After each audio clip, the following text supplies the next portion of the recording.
नमस्कार दोस्तों, आपका स्वागत है रॉयल पत्रिका में और मैं हूं आपके साथ हरी। राजस्थान में छात्र संघ चुनाव होने का नाम नहीं ले रहा है और कई प्रदेश ऐसे हैं जहाँ पे छात्र संघ चुनाव हो रहे हैं और राजस्थान में छात्र संघ चुनाव नहीं होने को लेकर बहुत हो हल्ला हो रहा है। और इसमें हमारे साथ में आज छात्र नेता शुभम रेवाड़ साथ में है, उनसे हम बातचीत करेंगे कि क्यों छात्र संघ चुनाव नहीं हो रहे। और शुभम भाई है वो भी काफी एक्टिव नजर आते हैं और इस बार तो उन्होंने पेपर भी फाड़ दी। क्या मामला है शुभम भाई, क्यों फाड़ दिए पेपर, ऐसे क्यों करते रहते नहीं, देखिए, प्रदेश में जिस तरह छात्र संघ चुनाव पर रोक लगाई गई, सरकार और राजस्थान विश्वविद्यालय प्रशासन का ये मानना है कि छात्र संघ चुनाव शिक्षा में बाधा पैदा करते हैं। तो ये क्या बाधा अब शिक्षक संघ के चुनाव में नहीं हो रही? ये वो शिक्षक है जो विद्यार्थियों की क्लासेस लेते हैं, उन्हें पढ़ाते हैं। वो आज अपना प्रतिनिधित्व चुन रहे हैं, अपने नॉमिनेशन फिल कर रहे हैं, अपनी रैलियां निकाल रहे हैं, वोट मांग रहे हैं, वोटिंग डाल रहे हैं और अपना अध्यक्ष चुन रहे हैं। उस समय कहीं भी ऐसे तर्क नहीं आ रहे शिक्षा में बाधा, पैसा खर्च, गुंडागर्दी या कैंपस का माहौल खराब होना। वो 400 की संख्या में है, उन्हें नेतृत्व की जरूरत है, लेकिन यहाँ लाखों विद्यार्थी हैं, उनका संभालने वाला, उनका नेतृत्व करने वाला कोई नहीं है। तो तमाम ये जो तर्क राजस्थान विश्वविद्यालय और सरकार के द्वारा दिए गए कि शिक्षा में बाधा पैदा करते हैं, तो हमने कहा अगर छात्र संघ चुनाव शिक्षा में बाधा पैदा करते हैं तो शिक्षक संघ के चुनाव भी शिक्षा में बाधा पैदा करते हैं। जब तक प्रदेश में छात्र संघ चुनाव बंद है, राजस्थान विश्वविद्यालय के इस प्रांगण में किसी भी प्रकार के कोई चुनाव हम नहीं होने देंगे। तो शिक्षकों का तो जब हमने शिक्षकों से बात करने का प्रयास किया तो उन्होंने कहा कि हमारे तो छोटा सा चुनाव होता है, एक दिन का मामला होता है और ज्यादा वोटिंग भी नहीं है तो ज्यादा समय भी नहीं लगता है और हम प्रचार प्रसार तो ज्यादा करते ही नहीं है। लेकिन छात्र संघ चुनाव में बहुत सारे पैसे खर्च होते हैं, इसलिए बिल्कुल, देखिए, हमें किसी टीचर से व्यक्तिगत दुश्मनी नहीं है, हमें दुश्मनी है तो इस चुनाव की प्रक्रिया से।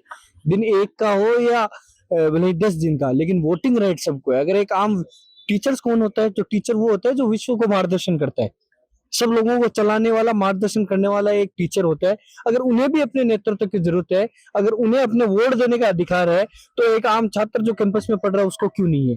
खुलकर आके जवाब दीजिए। वाइस चांसलर लिख के देती है, शिक्षा का माहौल खराब होता है, पढ़ाई में डिस्टर्बेंस होती है। तो अब ये सारे तर्क गए कहाँ?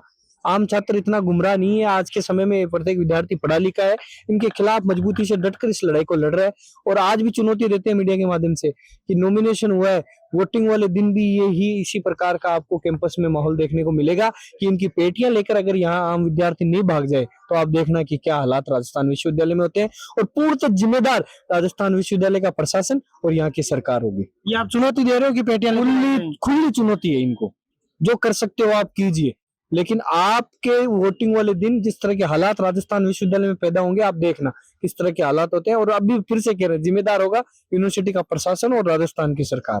तो राजस्थान यूनिवर्सिटी में आप चुनौती दे रहे हो इतनी बड़ी कि भैया हम चुनाव नहीं होने देंगे, लेकिन वहां तो पुलिस प्रशासन हमेशा मौजूद रहता है। मैं तो रोज देखता हूँ वहाँ पुलिस वाले खड़े रहते हैं, बिल्कुल दिखते ही नहीं है। बिल्कुल, देखिए, अगर पुलिस का सामना भी अगर करना पड़ा तो डटकर करेंगे, लेकिन गलत के साथ हम कभी नहीं होंगे। तमाम मुद्दों को लेकर हम लड़ाई लड़ रहे हैं कि छात्र संघ चुनाव हमारा अधिकार है, इस चीज के हमने पैसे दिए हैं और तमाम ये जो मुद्दे हैं इन पर एक आम छात्र अटल है और इस लड़ाई को मजबूती से लड़ रहा है। तो शुभम भाई, एक बात मैं हर बार जब छात्र संघ चुनाव को लेकर बात आती है तब करते हैं कि स्टूडेंट छात्र नेता सारे ये कह रहे हैं छात्र संघ चुनाव तो करवाने ही है, लेकिन एक साथ कोई आवाज नहीं उठा रहे।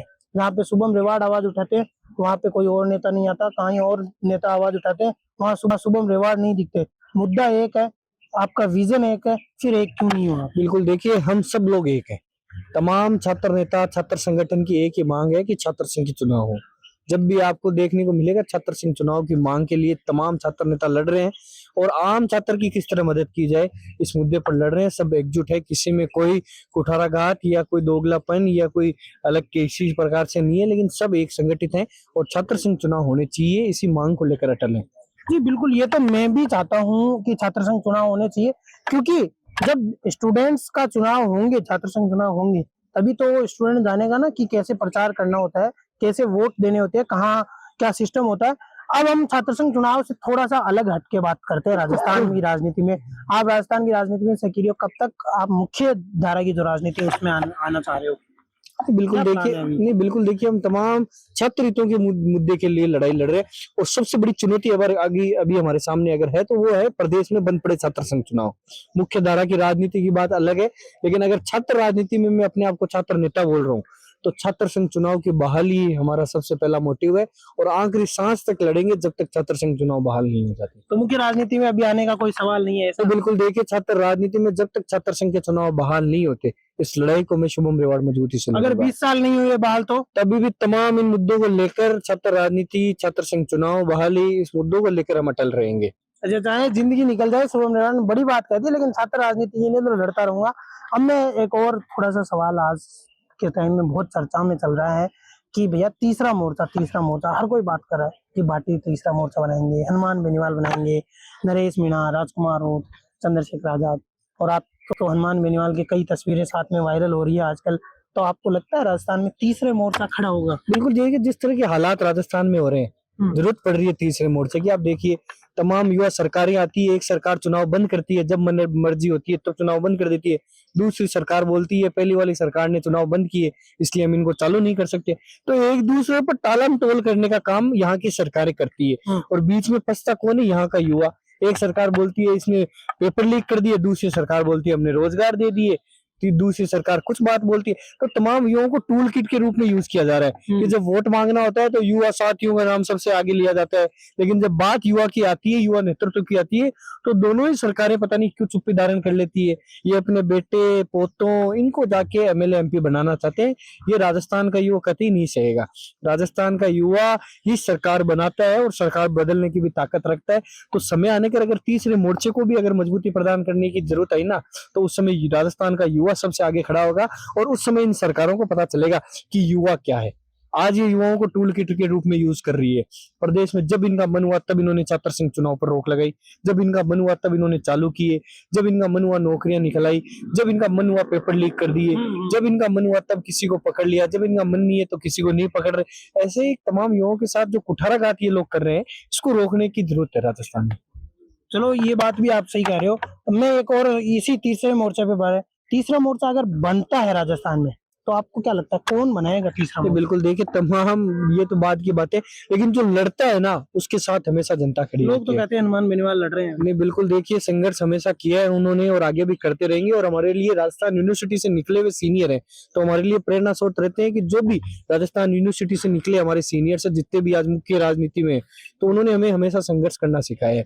और वो ये बोलते हैं कि संघर्ष की एक ना एक दिन जीत होगी, भले ही समय लग सकता है, लेकिन एक दिन आएगा जिस दिन संघर्ष की जरूर जीत होगी।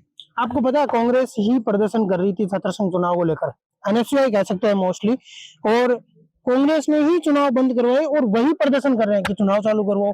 तो आप इसको कैसे देखते हैं? नहीं, बिल्कुल देखिए, पहले भी मैंने कहा ये तमाम सरकारें टालम टोली का काम करती है। सरकार में जो बैठे कुर्सियों पर जो मुख्यमंत्री मंत्री जो है, वो जो परिवारवाद की राजनीति से जो लोग आए हुए हैं, वो कभी नहीं चाहते कि प्रदेश में छात्र संघ के चुनाव हो। इसलिए वो साठ गांठ रखते हैं इस सरकार में, और आने वाली जो उनके अपोजिट सरकार है, कांग्रेस वाले बीजेपी से साठ गांठ है, बीजेपी वालों की कांग्रेस के साठ साठ है कि भाई आप चालू मत करना, हम बंद कर देंगे, हम बंद कर देंगे, आप चालू मत करना। तो इस तरह युवाओं को भ्रमित करने का काम किया जा रहा है, लेकिन युवाओं को जागरूक होने की आवश्यकता है कि हाँ, हम लोग ही हैं जो इन सरकारों को, इन मंत्री एमएलए मुख्यमंत्री को चलाने की पावर रखते हैं। तो आइए, जब हमारे साथ इतना अत्याचार किया जा रहा है और उसके बाद हमें यूज करके ये लोग आज कुर्सियों में विधानसभा में बैठे हैं, तो कब तक ये अपनी कुर्सियों को संभाल पाएंगे? युवा जिस दिन सड़कों पर आ गए, इनकी कुर्सियां हिलने का काम करेगी। और प्रदेश में बंद पड़े छात्र संघ चुनाव हो, भर्ती के मुद्दे हो, तमाम युवाओं से जुड़े मुद्दे है ना, उन पे इनको बात करने के लिए मजबूर कर देंगे राजस्थान की युवा। शुभम रेवाड़ की राजनीति का आदर्श किसको मानते हो? तमाम, पहले भी हमने कहा कि जो राजस्थान विश्वविद्यालय से निकले हुए नेता हैं, हमारे सीनियर्स जितने भी निकले हैं, जो आज मुख्य राजनीति में अपनी अलग पहचान रखते हैं, और उनकी पहचान बताने की जरूरत नहीं है। आज राजस्थान में प्रत्येक बच्चा देख लो, बूढ़ा देख लो, माता देख लो, बहनें देख लो, उन्हें बाय नेम बाय फेस पहचानती है। क्यों? क्योंकि उन्हें हमेशा सड़कों पर संघर्ष करते हुए देखा है। और कई ऐसे विधायक एमपी एमएलए बने बैठे हैं जिन्हें कोई नहीं जानता। परिवारवाद की राजनीति से वो लोग आए हैं। कब तक चलेगी परिवारवाद की? आपके पिताजी एमएलए थे तो क्या आप भी एमएलए बन के रहोगे? आपके बेटे को एमएलए बनाओगे? आपके पोते को बनाओगे? राजनीति में अब परिवारवाद की राजनीति खत्म करने का कार्य राजस्थान का युवा करेगा। और अब राजा का बेटा राजा नहीं बनेगा, अब किसान का बेटा राजा बनेगा। वो जो कहावत चलती है, ये उस पर अटल राजस्थान का युवा है। बिल्कुल देखिए, तमाम हमने पहले भी कहा कि तमाम वो लीडर्स जो राजस्थान विश्वविद्यालय की मुख्य राजनीति से निकले हुए हैं। आज देखिए संघर्ष कर रहे हैं मुकेश भाकर देखिए, हनुमान बेनीवाल देखिए, अभिमन्यु पूनिया, रामनिवास गौड़, तमाम जितने भी राजेंद्र, वो तमाम वो लोग हैं जो छात्र राजनीति से निकल कर आज मुख्य धारा की राजनीति में। तो उन्हें जब हमें देखते हैं तो हमें प्रेरणा मिलती है कि हाँ, इन्होंने धरातल पर संघर्ष किया था, बिल्कुल विद्यार्थियों की मदद की थी, उसी संघर्ष की बदौलत आज ये यहाँ तक पहुंचे। जी जी बिल्कुल। तो ये थे हमारे साथ में शुभम रेवाड़, जिनसे राजस्थान की राजनीति और छात्र संघ चुनाव को लेकर ढेर सारी बातें हुई। छात्र संघ चुनाव को लेकर बात कुछ यूं है कि राजस्थान में काफी समय से छात्र संघ चुनाव नहीं हुए, तो अब ये छात्र संघ चुनाव होने चाहिए। मैं पहले भी कई बार ऐसा कह चुका हूँ कि जब छात्र संघ चुनाव होंगे तभी तो छात्र समझेंगे कि भैया मुख्य राजनीति किस तरीके से की जाती है। और अगर छात्र संघ चुनाव होंगे ही नहीं तो नए नेता कैसे बनेंगे, और अगर नए नेता नहीं बनेंगे तो फिर ये देश है वो कैसे चलेगा, ये प्रदेश कैसे चलेगा। कई आप देख सकते हो बड़े बड़े गुरु या फिर जो आप कई नेताओं के नाम लोगे, वो सब ये कहते हैं छात्र संघ चुनाव है वो होने ही चाहिए। तो मैं भी ये सरकार से रिक्वेस्ट करता हूँ कि जल्द से जल्द ये छात्र संघ चुनाव वाला जो किस्सा है इसको खत्म किया जाना चाहिए। मैं कैमरामैन जावेद के साथ हरी, जयपुर से।